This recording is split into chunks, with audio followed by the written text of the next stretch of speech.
Star night TV నేను నీరజ. బులెటిన్లో ముందుగా హెడ్లైన్స్ చూద్దాం. అత్యంత ఘనంగా హనుమాన్ శోభయాత్ర. ఘనంగా సిర్పూర్లో భగవాన్ బుద్ధ జయంతి మహోత్సవం. శ్రీ వాసవి చారిటబుల్ ట్రస్ట్ ఆధ్వర్యంలో అన్నమయ్య జయంతి. దేశ జవాన్ల కోసం గంగుల కమలాకర్ నిరచీతం విరాళం. పీర్షాదిగూడ మున్సిపల్ కార్పొరేషన్ లో డ్రైనేజీ సమస్యతో బాధపడుతున్న ప్రజలు. ఏసీబీకి పట్టుబడిన సూర్యాపేట డీఎస్పీ సిఐ. అరణి పాకిస్తాన్ తీరు, భారత్ పై మళ్లీ డ్రోన్లతో దాడి. పాకిస్తాన్ కాల్పుల్లో మరో జవాన్ మృతి. మారని పాకిస్తాన్ వక్రబుద్ధి. జగిత్యాల జిల్లా జీజీహెచ్ ఎంసీహెచ్ మెడికల్ కాలేజీలో అంతర్జాతీయ నర్సింగ్ దినోత్సవ వేడుకలు.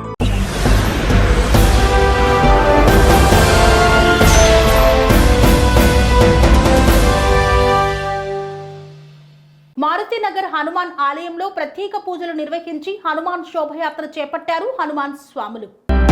పెద్దపల్లి జిల్లా రామగుండం నియోజకవర్గం గోదావరికని మారుతినగర్ హనుమాన్ దేవాలయంలో ప్రత్యేక పూజలను నిర్వహించారు. హనుమాన్కి ప్రత్యేక పూజల అనంతరం హనుమాన్ శోభయాత్రను అత్యంత ఘనంగా చేపట్టారు. మహేష్ అయ్యగారి దీక్షితులు ఆధ్వర్యంలో అబ్బాస్ సారథ్యంలో హనుమాన్ మాలాధారుల భక్తులు అధిక సంఖ్యలో పాల్గొని ఈ యొక్క శోభయాత్రను చేపట్టారు. ఈ శోభయాత్రకు ముఖ్య అతిథిగా వన్ టౌన్ ఎస్ఐ విచ్చేశారు. వారిని మహేష్ అయ్యగారు దీక్షితులు మరియు అబ్బాస్ ఘనంగా సత్కరించారు. కాలనీ అంతా హనుమాన్ శోభయాత్ర సందర్భంగా భక్తి భావంతో జై శ్రీరామ్ అనే నినాదాలతో మారుమ్రోగింది. నాగమ్మ చెరువు వద్ద గల లార్డ్ బుద్ధ విగ్రహ ప్రాంగణంలో భగవాన్ గౌతమ బుద్ధుని 2569వ జయంతి మహోత్సవాలను ఘనంగా నిర్వహించారు. కొమరం భీం ఆసిఫాబాద్ జిల్లా సిర్పూర్ మండల కేంద్రంలో ఉన్న నాగమ్మ చెరువు వద్ద లార్డ్ బుద్ధ విగ్రహ ప్రాంగణంలో భగవాన్ గౌతమ బుద్ధుని 2569వ జయంతి మహోత్సవాలు ఘనంగా నిర్వహించారు. సాంస్కృతిక వైభవంతో పాటు ఆధ్యాత్మిక మాధుర్యంతో నిర్వహించబడ్డాయి. ఈ కార్యక్రమానికి జిల్లా వ్యాప్తంగా భక్తులు, మహిళలు, యువత, బౌద్ధ ధర్మాభిమాని ప్రజలు తరలివచ్చారు. ఈ ఉత్సవాన్ని సిర్పూర్ తాలూకా బుద్ధ జయంతి ఉత్సవ కమిటీ ఎంతో ప్రతిష్టాత్మకంగా సంకల్పబద్ధంగా నిర్వహించింది. ఉదయం నుండే పూజా కార్యక్రమాలు ప్రారంభమయ్యాయి. ధ్యానం, బోధన, సందేశాల రూపంలో బుద్ధుని బోధనలు వినిపించబడ్డాయి. విభిన్న ప్రాంతాల నుండి వచ్చిన బౌద్ధ మత పెద్దలు, గురువులు బుద్ధుని జీవితం, తత్వాలు గురించి ప్రసంగించారు. విశేషంగా మాజీ శాసనసభ్యులు కోనేరు కోనప్ప దంపతులు ఉత్సవాలకు హాజరై లార్డ్ బుద్ధ విగ్రహానికి పూలు సమర్పించారు. అనంతరం సభను ఉద్దేశించి మాట్లాడుతూ బుద్ధుడు చూపిన సమానత్వ మార్గం అనుసరించాల్సిన అవసరం నేడు చాలా ఎక్కువగా ఉంది అన్నారు. పేద మధ్యతరగతి ప్రజలందరికీ శాంతి, భద్రత, సాంఘిక స్థిరత్వం కావాలంటే బుద్ధుని బోధనలు మన జీవితాల్లో చేరవేయాలన్నారు. ఆ తర్వాత మహిళలకు చీరలు పంపిణీ చేశారు. సేవా కార్యక్రమాల నిర్వహణతో ప్రజల మన్ననలను పొందారు. రాత్రి ప్రత్యేక ఆకర్షణగా కవ్వాలి కార్యక్రమం నిర్వహించబడింది. ఈ కార్యక్రమంలో ప్రముఖ టీవీ గాయకులు అనిరుద్ధ్ సేవాలే మరియు సూర్యకాంత పాటిల్ బుద్ధుని జీవిత చరిత్ర ఆధారంగా సాంస్కృతిక ప్రదర్శనలు, బౌద్ధ గీతాలను అందించి హాజరైన వారిని విపరీతంగా ఆకట్టుకున్నారు. ఈ సందర్భంగా యువత పెద్ద సంఖ్యలో హాజరై బౌద్ధ సంగీతానికి మమేకమయ్యారు. ఈ మహోత్సవంలో జిల్లా నలుమూలల నుండి వచ్చిన బౌద్ధ సంఘాల గ్రామాల కమిటీ ప్రతినిధులు, తాలూకా కమిటీ అధ్యక్షులు, ఉపాధ్యక్షులు, మహిళా నాయకులు, విద్యార్థులు, ప్రతినిధులు, వృద్ధులు తదితరులు పాల్గొన్నారు. సమగ్ర సమన్వయం, ప్రజల సహకారం, భక్తి శ్రద్ధలతో కూడిన ఈ మహోత్సవం అభినందనీయంగా నిలిచింది. బుద్ధం శరణం గచ్చామి, ధర్మం శరణం గచ్చామి, సంఘం శరణం గచ్చామి అనే నినాదాలతో ప్రాంగణమంతా మారుమోగిపోయింది. బౌద్ధ దీపోత్సవంతో సన్నివేశం మరింత మాధుర్యంగా మారింది. ప్రజలు శాంతియుతంగా, తృప్తిగా, మర్చిపోలేని జ్ఞాపకాలతో ఇంటికి వెళ్లారు. ఈ వేడుకలు బౌద్ధ తత్వాలను నూతన తరానికి చేరవేసే చారిత్రాత్మక ఘట్టంగా నిలిచాయి. సిర్పూర్ మండలంలోని నాగమ్మ చెరువు వద్ద ఈ స్థాయిలో జయంతి వేడుకలు జరగడం ప్రజలలో కొత్త ఆశలను రేకెత్తించింది.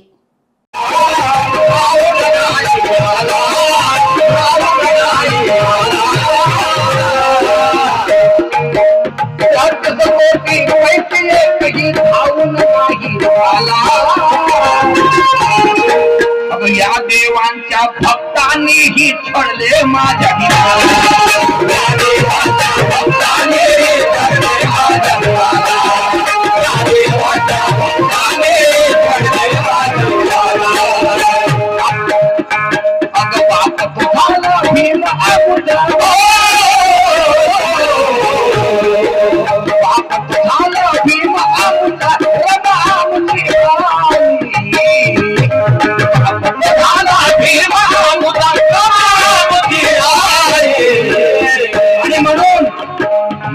करवाई मला करवाई मायाचे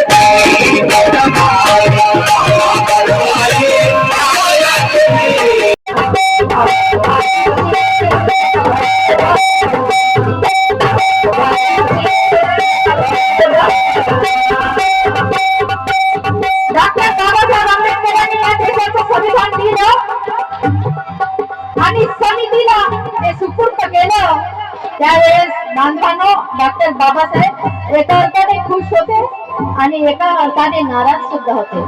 कारण डॉक्टर बाबासाहेब आंबेडकरांना वाटायचं की या देशाची शासनकर्ती जमात जर चांगली असेल तर मी लिहिलेल्या संविधानाला मोल राहील, माझ्या लेकरांचे अधिकार त्यांना मिळतील. आणि या देशाचे शासनकर्ती जमात जर चांगली राहणार नाही तर हे लिहून काही अर्थ होणार नाही. म्हणून ते काय म्हणतात, म्हणून ते डॉक्टर बाबासाहेब आंबेडकर सांगत होते, आहो सांगणं सांगणं भीमाचं सांगणं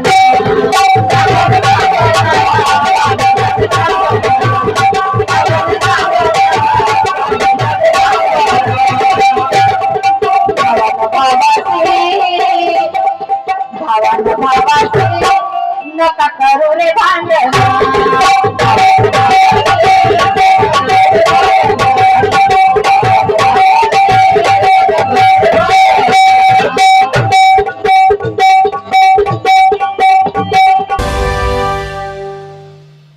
శ్రీ వాసవి చారిటబుల్ ట్రస్ట్ ఆధ్వర్యంలో అన్నమయ్య జయంతిని పురస్కరించుకొని అన్నమయ్య కీర్తనల గానాన్ని ఆలపించారు.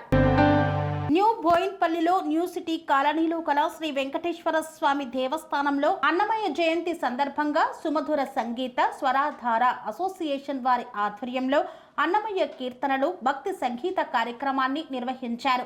అసోసియేషన్ నిర్వాహకురాలు ఉమారమణ, పొద్దుటూరి సాయిలీల, కాసనగోటు వాణి సభ్యుల బృందగాన మాధుర్యంతో అన్నమయ్య కీర్తనలు ఆలపించారు. సంకీర్తన భక్తిభావంతో వచ్చిన భక్తులు నృత్యం చేశారు. ఈ కార్యక్రమం Shri Vasavi charitable trust old Bowenpally వారి ఆధ్వర్యంలో చేపట్టారు. అనంతరం ఎస్ఎస్ఎస్ బృందాన్ని ట్రస్ట్ సభ్యులు శాలువాతో సత్కరించారు. Sri Vasavi charitable trust chairman Uppala Ashok Gupta, vice chairman Elakanti Purnachandar Gupta, Satyamurthy Gupta, Puri Venkatesh Gupta, ఆలయ కమిటీ సభ్యులు తదితరులు ఈ యొక్క కార్యక్రమంలో పాల్గొన్నారు.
దేశ జవాన్ల కోసం కరీంనగర్ ఎమ్మెల్యే గంగుల కమలాకర్ తన యొక్క నెల జీతాన్ని అందిస్తున్నట్లు పేర్కొన్నారు.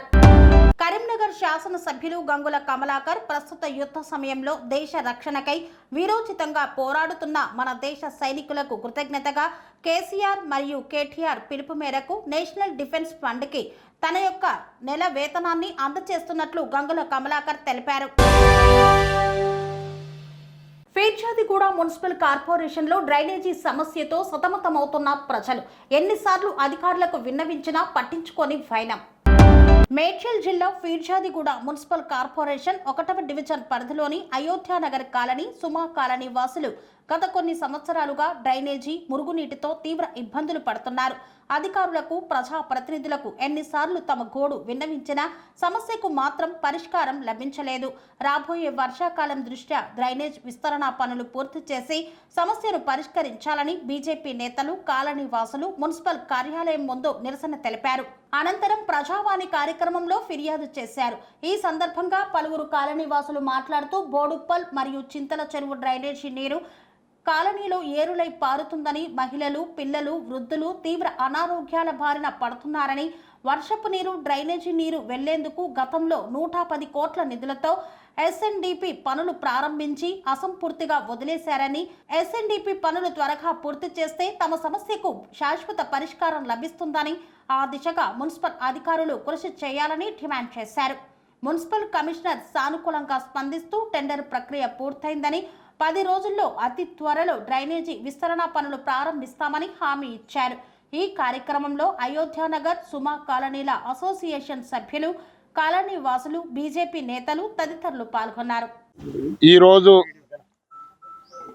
ఈ కార్యక్రమం గత 5 సంవత్సరాల నుంచి ఎస్ఎన్డిపి పేరు మీద మోసం చేస్తున్న అధికారులను నిలదీయడం జరిగింది. 5 సంవత్సరాల నుంచి అంతకుముందు నీళ్లు ఏదో విధంగా పోయేది, ఎవరు కనపడే నీళ్లు కావవి. 5 సంవత్సరాలు ఎప్పుడైతే టీఆర్ఎస్ గవర్నమెంట్ పరిపాలన అయిందో ఆ రోజు నుంచే నీళ్లు మలుడు స్టార్ట్ అయింది. అప్పుడే పడవల నడుపు స్టార్ట్ అయింది. అప్పటి నుంచి ఇప్పటిదాకా దానికి వేరే రూట్ అంటూ వెతకకుండా ఎస్ఎన్డిపి పేరు మీద కాలం నడుపుకుంటూ వచ్చారు ఇప్పటిదాకా. ఇప్పుడు అంటున్నారు 80 లక్షలతోనే మీకు వేరే సపరేట్గా ఒకటి బిల్లు పెట్టాము, అది పాస్ అయింది, నడుస్తుంది, చేస్తున్నది. ఈ మాట కూడా గత సంవత్సరం చెప్పుకుంటూ వస్తున్నారు. ఈ మాట మీద ఇప్పుడు వర్షాకాలం స్టార్ట్ అవుతుంది. వర్షాకాలం లోపల పని అవుతుంది అంటే మాకు తెలియదు, పెట్టినామని చెప్తున్నారు. అదే విషయంకి వెళ్ళి ఈ భారతీయ జనతా పార్టీ తరఫున గత సంవత్సరం నుంచి మేము వచ్చినా కూడా ఇప్పటికి 10 సార్లు కంప్లైంట్ చేయబట్టి ఏ ఒక్క నాదులు పట్టించుకున్న నాదులు లేడు. దీని మీద ఎప్పుడు ప్రతిరోజు మేము అక్కడ పోయి తిరిగి చూస్తున్నాం. జనాలు తాగే నీళ్ళ పైప్ లైన్ ఉడక మురికి నీళ్ళనే ఉన్నాయి. ఆ నీళ్లు ఎవరు తాగకుండా వృధా అవుతుంది. ఆ నీళ్ళన్నా బంద్ చేయమని చెప్పండి. ఆ నీళ్ళు వేస్తే కింద మోరీలు పడిపోతున్నాయి, ఎవరు వాడుకుంటలేరు. బోరు మోటార్ వేసిన మురికి నీళ్ళే వస్తున్నాయి. వచ్చి సూచి చూడనట్టుగా వ్యవహరిస్తున్న అధికారులు వీళ్ళందరినీ దృష్టిలో పెట్టుకోవాలని ఈరోజు భారతీయ జనతా పార్టీ తరఫున ధర్నా చేయడం జరిగింది. ఈ ధర్నాలో వాళ్ళు ఇచ్చిన మాట ఏంటంటే ఈ 10 డేస్లో ఖచ్చితంగా మీకు ఆ వర్క్ చేస్తాము, ఎస్ఎన్డిపికి సంబంధం లేదు, 80 లక్షలు ఏదో బిల్లు పెట్టాము, దానికి శాంక్షన్ అయింది, 10 రోజులు స్టార్ట్ చేస్తామని చెప్పారు. ఇదే విధంగా ఈ 80 లక్షలు దిన శాంక్షన్ అయ్యి 10 రోజులు రాకపోతే ఈ పిఎంసికి ఇదే విధంగా వచ్చేసి ముట్టడించి తాళం వేయడం జరుగుతుంది. అది ఖచ్చితంగా ఈ 10 రోజుల్లో జరిగే పరిణామాలు అవే జరుగుతాయని నేను కోరుకుంటాను. పని జరిగితే సంతోషం, జరగకపోతే మూసేయడం మంచిదని వీళ్ళకి ఇదే విధంగా హెచ్చరించడం జరుగుతుంది. జై శ్రీరామ్. 12 కాలనీలలో మొత్తం టోటల్గా సఫర్ అయ్యేది అయోధ్య కాలనీ, ఇంకా సుమా రెసిడెన్సీ కాలనీ. గత 5 సంవత్సరాల నుంచి ఎంతగానం సఫర్ అవుతున్నామంటే విపరీతంగా ఆ మురికి నీళ్ళు అనేది ఆ మొత్తం చింతల చెరువుకి వెళ్ళి వచ్చేది మురికి నీళ్ళు అన్ని మొత్తం రోడ్డు మీద వారి సుమారు అయోధ్యకి వెళ్ళి వారి సుమాలో వచ్చి మొత్తం పారుకుంటా పోతే ఎంతమంది ప్రాణాలకు వాళ్ళు కింద పడిపోయినారు. 2-3 సార్లు వాళ్ళ ప్రాణాలకు అపాయమైంది. మళ్ళా ఆ నీళ్ళల్లో నడిస్తే మొత్తం కాళ్ళు చేతులు ఏదైతే ఉన్నదో ఘోరంగా సఫర్ అయ్యి హాస్పిటల్లో పాలయ్యి లక్షలు పెట్టిండు. 2020లో ఎప్పుడైతే మునిగిందో ఒక్కొక్క ఇంటికి సుమారు రెసిడెన్సీ కాలనీ కానీ అయోధ్య కాలనీ ఒక్కొక్కళ్ళకి 6-7 లక్షల రూపాయలు లాస్ అయినాక కూడా మేము భరించుకుంటా ఎన్నిసార్లు ఈ పిఎంసీకి ఎన్నిసార్లు వినతి పత్రం ఇచ్చినా పట్టించుకోకుండా ఎప్పటికప్పుడు వాళ్ళు దాటిపోయే మాటలు మాట్లాడుతుండ్రు. లాస్ట్కి వస్తే ఇప్పుడు 83 లక్షలు ఎంతో శాంక్షన్ అయింది అంటుండ్రు. అది చూస్తాము. అది గిట్ట మాకు ఇప్పుడు పరిష్కారం ఈ 10 రోజులలో కాకుంటే నెక్స్ట్ మాత్రం పెద్ద ఎత్తున మేము మా ఫ్యామిలీతో వచ్చి ఇక్కడ ధర్నా చేయడం జరుగుతుంది. దానికి మళ్ళీ పూర్తి బాధ్యత మళ్ళీ పిఎంసీ బాధ్యత వహించాలని నేను తెలియపరుస్తున్నాను. నా పేరు B N Prasad, Suma residency colony chairman, president. Colony general సెక్రటరీని. గత 4-5 సంవత్సరాల నుంచి సమస్యను మున్సిపల్ దృష్టికి తీసుకురావడం జరుగుతుంది. కానీ ప్రతిసారి ఎస్ఎన్డిపి అని కాలయాపన చేశారు. ప్రతిసారి వాళ్ళు చెప్పడం తప్ప వర్క్ మీదకి వచ్చి మా ప్రాబ్లం సాల్వ్ చేసింది ఇప్పటివరకు లేదు. ప్రతిసారి ఎస్ఎన్డిపి గ్రౌండ్ వాటర్ పొల్యూట్, పాకురు పట్టిన తర్వాత రోడ్ల మీద జారిపడడం, ఒక వర్షం వచ్చుడు పక్కకు పెడితే చెరువులో దాన్ని క్లీనింగ్ చేసిన రోజులు వారం రోజులు రోడ్ల మీద పొంగుతుంటాయి. దానితోడు మంచినీళ్ళు ఖరాబ్ అవుతున్నాయి, డ్రైనేజ్ వ్యవస్థ రోడ్ల మీద పారుతుంది. అయినా కూడా సమస్యను తీసుకొస్తున్నాం. వాళ్ళు ఇప్పుడు ఏం చెప్తున్నారంటే మీరు ఇప్పటి వరకు ఏది టెండర్ కాలేదు అని చెప్తున్నారు. టెండర్ కాలేదంటే మా ప్రాబ్లం కాదు కదా, అది మా సమస్యను మీరు దృష్టికి తీసుకురాగలుగుతాం తప్ప టెండర్ వేయాలన్నా, డాక్యుమెంట్లు చేయాలన్నా, ఇంకోటి చేయాలనే విషయం మాకు తెలియదు. ఈ రోజు వరకు వాళ్ళు ఏం చేశారు, మీరు ఎంతసేపు మేము ఇచ్చిన సమస్యలు ఒక స్టాంపు గుద్ది మాకు ఇచ్చడం తప్ప దానికి రిజల్యూషన్ లేదు. ఈ రోజు ఏమంటున్నారంటే మాకు రాతపూర్వకంగా కావాలని మేము అందరి తరపున వచ్చి అడగడం జరిగింది. మాకు ఈరోజు ఈవినింగ్ వరకు వారం నుంచి 10 రోజులలో వర్క్ స్టార్ట్ అవుతుంది. ఎస్ఎన్డిపి కాకుండా 80 లక్షలు శాంక్షన్ అయింది. దాంతో మేము వర్క్ స్టార్ట్ చేస్తాం అనేది మాట ఇవ్వడం జరిగింది. ఈసారి కనుక వర్క్ స్టార్ట్ కాకపోతే ఇంతకుముందు మన వాళ్ళు చెప్పినట్టుగా ఇడికి వచ్చి వంట వార్పు చేయడమా, ఫ్యామిలీతో వచ్చి మున్సిపల్ ఆఫీసులు ఉండడం అనేది 100% జరుగుతుంది. దీంట్లో వెనుకపోయే సమస్య లేదు. మాకు కావాల్సింది సొల్యూషన్. వార్తల్లో చిన్న విరామం. కన్స్ట్రక్షన్ రంగాలలో దశాబ్దపు అనుభవంతో కస్టమర్ల మరియు శ్రేయోభిలాషుల మన్ననలను, నమ్మకాన్ని గెలుపొందిన సంస్థ విఆర్ఆర్ కన్స్ట్రక్షన్స్. నాణ్యతకు నమ్మకానికి మారుపేరు VRR constructions. Independent houses, apartments, villas అన్ని రకాల హంగులతో అలరించే అద్భుతమైన వెంచర్స్ తో పాటు అందరికీ అందుబాటు ధరలో సొంత ఇంటి కలను సాకారం చేసే నమ్మకమైన సంస్థ VRR constructions. Please visit VRR Constructions, Varatex Plaza near Radhika Theatre, ECL X Road, Hyderabad. Call to 9100885551 9100885559. తిరిగి వార్తలకు స్వాగతం. సూర్యాపేట డీఎస్పీ కార్యాలయంలో 2.5 గంటల పాటు ఏసీపీ అధికారులు సోదాలు నిర్వహించారు. అనుమతులు లేని ఆసుపత్రులపై శాఖపరమైన చర్యలు తీసుకోవాలని ఐఎంఏ డాక్టర్స్ డీఎస్పీ పార్థ సారథికి టౌన్ సిఐ రాఘవులకి ఈ మధ్య కాలంలో ఫిర్యాదు చేశారు. ఈ విషయంపై విచారణ చేపట్టిన సూర్యాపేట టౌన్ సిఐ వీర రాఘవులు కేసు విషయంపై డీఎస్పీ దగ్గర సెటిల్మెంట్ చేసుకోండి అంటూ పంపించాడని ఏసీపీ డీఎస్పీ జగదీష్ చందర్ తెలిపారు. సూర్యాపేట డీఎస్పీ కార్యాలయంలో 2.5 గంటల పాటు విచారణ చేసిన ఏసీపీ అధికారులు Suryapet town, Suryapet sub division police అధికారి ఫిర్యాదుదారుడి నుండి 25 లక్షల రూపాయలు డిమాండ్ చేసి 16 లక్షలకు డీల్ కుదుర్చుకున్నట్లు వెల్లడించారు. Good evening to all. ఈ నెల ఫస్ట్ వీక్లో మా దగ్గరికి ఒక అతను కంప్లైంట్ ఇవ్వడానికి వచ్చాడు. ఆ కంప్లైంట్లో ఏముంది అంటే అతను సూర్యాపేట 2 టౌన్ పోలీస్ స్టేషన్లో అతని పైన ఒక కేసు రిజిస్టర్ అయింది. ఆ రిజిస్టర్ అయినందుకు గాను టౌన్ సిఐ వీరరాఘవులు గారు ఇట్లా మీ దగ్గర మీ పైన కేసు రిజిస్టర్ అయిందని పిలిపించి డిఎస్పీ గారితో సెటిల్మెంట్ చేసుకోండి అని చెప్పి ఆయనకు డిఎస్పీ గారి దగ్గర పంపించారు. డిఎస్పీ గారు దగ్గరికి ఆ కంప్లైంట్ వచ్చిన తర్వాత ఇద్దరు సిఐ గారు డిఎస్పీ గారు ఇద్దరు కలిపి ఇనిషియల్గా 25 lakhs డిమాండ్ చేశారు. ఆ కంప్లైంట్ అంతా లేవు అంటే రిక్వెస్ట్ చేస్తే 16 lakhsతో ఒప్పుకున్నారు. ఆ 16 lakhs తొందర ఇవ్వమని చెప్పి ఆయన మీద ఫోన్లు చేసి ప్రెజర్ చేశారు. ఆ ప్రెజర్ తట్టుకోలేక మరియు వాళ్ళకు డబ్బులు ఇవ్వడం ఇష్టం లేకుండా ఏసీబీ వారిని ఆశ్రయించడం జరిగింది. ఆ వ్యక్తి ఇచ్చిన కంప్లైంట్ మేము వెరిఫై చేశాము. వెరిఫై చేసిన తర్వాత సఫిషియెంట్ ఎవిడెన్స్ కలెక్ట్ చేశాము. ఎవరికి మన సిఐ గారికి అగెనిస్ట్, డిఎస్పీ గారికి అగెనిస్ట్గా ఎవిడెన్స్ కలెక్ట్ చేశాము. కలెక్ట్ చేసి వాళ్ళ రెప్యుటేషన్ ఎంక్వైరీ చేస్తే ఆ రెప్యుటేషన్ బాగలేదు. గతంలో కూడా ఇటువంటి అవినీతి ఆరోపణలు వచ్చినట్టు మాకు తెలిసింది. అయితే ఈ డబ్బులు డిమాండ్ అతని దగ్గర కేసులో అరెస్ట్ చేయకుండా ఉండడానికి మరియు అతని బిజినెస్ ఫ్యూచర్లో సక్రమంగా జరగడానికి ఆ డబ్బులు ఇవ్వమని డిమాండ్ చేశారు. తర్వాత మా దగ్గరికి వచ్చిన తర్వాత కంప్లైంట్ పైన కేసు రిజిస్టర్ చేశాము. ఈరోజు ఈ ఈవినింగ్ డిఎస్పీ గారిని మరియు ఇన్స్పెక్టర్ గారిని ఈ ఆఫీస్లో ఇన్స్పెక్టర్ గారు వీరరాఘవులు, డిఎస్పీ గారు పార్థసారథి గారు ఇద్దరిని కస్టడీలోకి తీసుకొని ఆ కేసు ఫైల్ గురించి ఎంక్వైరీ చేసి వాళ్ళు ఆ డబ్బుల గురించి డిమాండ్ చేసినట్టు వాళ్ళకు ఎవిడెన్స్ చూపించాము.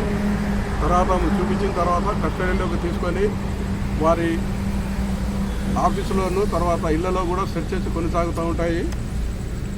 ఈ విధంగా ఎవరైనా గవర్నమెంట్ అఫీషియల్స్ లంచం డిమాండ్ చేస్తే మీ ద్వారా వారికి టోల్ ఫ్రీ నెంబర్ ఉంటుంది ఏసీబీ 1064, తర్వాత వాట్సాప్ నెంబర్ ఉంటుంది, ఫేస్బుక్ తెలంగాణ ఏసీబీ అని ఉంటుంది, తర్వాత ట్విట్టర్ తెలంగాణ ఏసీబీ అని ఉంటుంది.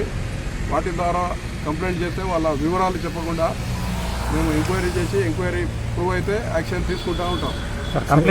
కంప్లైంట్ ఏ కేసు సార్? కంప్లైంట్ ఇప్పుడే చెప్పాను, వివరాలు గోప్యంగా ఉంటాయని. అట్లా చెప్పకపోతే వాళ్ళు రారు మా దగ్గరికి. దేనికి సంబంధించిన కేసు ఏమన్నా? కేసు మెడికల్కు సంబంధించిన కేసు చేశారు. దానిపైన కేసెస్ ఆల్రెడీ రిజిస్టర్ అయిన దాంట్లో రిమాండ్ చేయకుండా ఉండడానికి. అమౌంట్ ఇచ్చారా ఇప్పుడు? కొంత అమౌంట్ లేదు ఇందులో. ఇంతకుముందు అంటే ట్రాప్ కేసులలో అమౌంట్ కంప్లైంట్ ఇస్తే రెడ్ హ్యాండెడ్గా పట్టుకోవడం జరుగుతుంది. ఇప్పుడు పీసీ యాక్ట్ ప్రకారము డిమాండ్ చేసినా కానీ తర్వాత అటెంప్ట్ టు యాక్సెప్ట్ కూడా అఫెన్స్. అది డిమాండ్ చేశారు అంతే. ఆ రికవరీ తర్వాత డబ్బులు లేవని చెప్పే మా దగ్గరకు వచ్చాడు. 16 lakhs లేవనే కంప్లైంట్ ఇవ్వడం ద్వారా. కుక్కతోక వంకర అన్న చందంగా ఉంది పాకిస్తాన్ తీరు. కాల్పుల విరమణ అనంతరం సైతం భారత్పై దాడికి యత్నించింది పాకిస్తాన్. మారని పాకిస్తాన్ తీరు. భారత్పై మళ్లీ డ్రోన్లతో దాడికి యత్నించింది పాకిస్తాన్. మరోసారి కాల్పుల విరమణ అవగాహన ఒప్పందాన్ని ఉల్లంఘించిన పాకిస్తాన్. జమ్మూ కాశ్మీర్ సాంబా సెక్టార్లో పాక్ నుంచి దూసుకువచ్చిన డ్రోన్లు. ఆ డ్రోన్లను కుప్పకూల్చిన భారత క్షిపణి రక్షణ వ్యవస్థ. ప్రస్తుతం సాంబా సెక్టార్లో బ్లాకౌట్ను అమలు చేస్తున్న అధికారులు. పాక్ కాల్పుల్లో భారత్ మరో జవాన్ను కోల్పోయింది. ఆయన మృతదేహాన్ని ఆయన నివాసానికి తరలించారు. పాకిస్తాన్ కాల్పుల్లో మరో జవాన్ మృతి చెందాడు. జమ్మూ కాశ్మీర్ ఆర్ఎస్ పురా సెక్టార్లో పాకిస్తాన్ జరిపిన కాల్పుల్లో రిఫైల్ మ్యాన్ సునీల్ కుమార్ మృతి చెందారు. సునీల్ కుమార్ మృతదేహాన్ని జమ్మూలోని ట్రేవా గ్రామంలోని అతని నివాసానికి తీసుకువచ్చిన తోటి సైనికులు.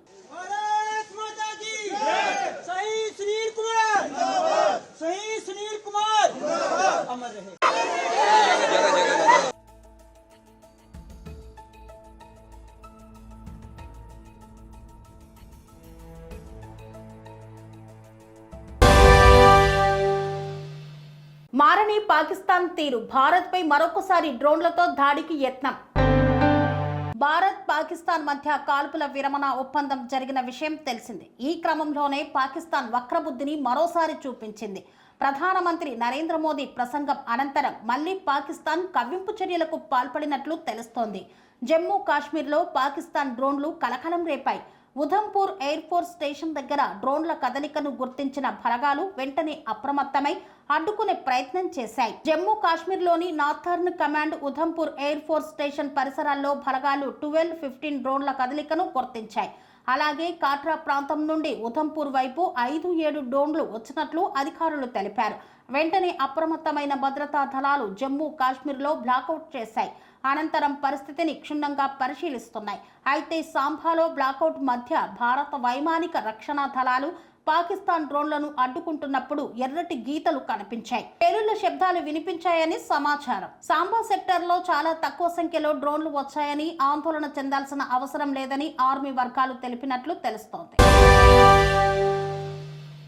జగిత్యాల జిల్లా జీజీహెచ్ ఎంసీహెచ్ మెడికల్ కాలేజీలో అంతర్జాతీయ నర్సింగ్ దినోత్సవ వేడుకలను ఘనంగా నిర్వహించారు.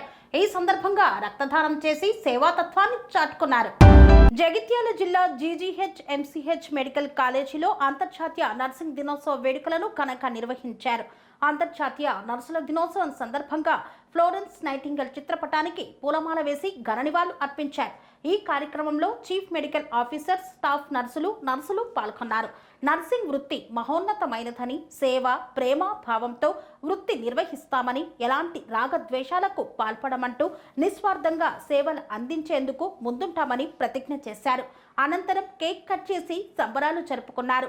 మెరుగైన సేవలు అందించిన పలువురు నర్సులను సత్కరించారు. రోగుల ప్రాణాలు కాపాడేందుకు 24 గంటలు శ్రమించడమే కాదు, ప్రాణాపాయ స్థితిలో ఉన్నవారిని ఆదుకునేందుకు రక్తదానం సైతం చేస్తామంటూ మేల్ నర్సింగ్ ఆఫీసర్స్ ముందుకు వచ్చారు. రక్తదానాన్ని చేశారు. ఇంతటితో వార్తలు సమాప్తం. మరిన్ని అప్డేట్స్ కోసం చూస్తూనే ఉండండి ధ్యాన్ టీవీ. స్వామి బోధానంద గోసేవ ఆశ్రమం, సైథాపూర్. జ్యోతిష్యం, వాస్తుశాస్త్రం మన పూర్వీకులు మనకిచ్చిన వరం. దుర్గాదేవి, కాలభైరవ ఉపాసనతో వాక్సిద్ధి పొందిన శ్రీ శ్రీ బోధానందగిరి స్వామివారు మీకు ఎలాంటి సమస్యలున్నా, వాటిలో ముఖ్యంగా ధన నష్టం, ఆరోగ్య నష్టం, భార్యాభర్తల మధ్య గొడవలు, ప్రేమించుకున్న వారు దూరం అవడం, ఎన్ని సంబంధాలు వచ్చినా పెళ్లి ముడి పడకపోవడం, రోడ్డు ప్రమాదాలు, అప్పుల బాధలు, వ్యవసాయంలో నష్టాలు, పెద్దల మాట పిల్లలు వినకపోవడం, ఆరోగ్య శాంతి, గృహశాంతి, మనశ్శాంతి లేకపోవడం, ఇలాంటి సమస్యలు ఉన్నట్లయితే ఒక్కసారి స్వామీజీని కలవండి. మీ సమస్యలకు తగిన పరిష్కారాన్ని పొందండి. అంతేకాక అన్ని రకాల వ్యాధులకు గోపంచకవ్య మరియు మూలికా వైద్యం చేయబడును. నమ్మకంతో రండి, ఆయురారోగ్యాలతో వర్ధిల్లండి. మా అడ్రస్ స్వామి బోధానంద గోసేవ ఆశ్రమం, సైథాపూర్, వీరభద్రస్వామి గుడి దగ్గర, యాదగిరిగుట్ట. సంప్రదించవలసిన నెంబర్ 9849213754 మరియు 9618034138.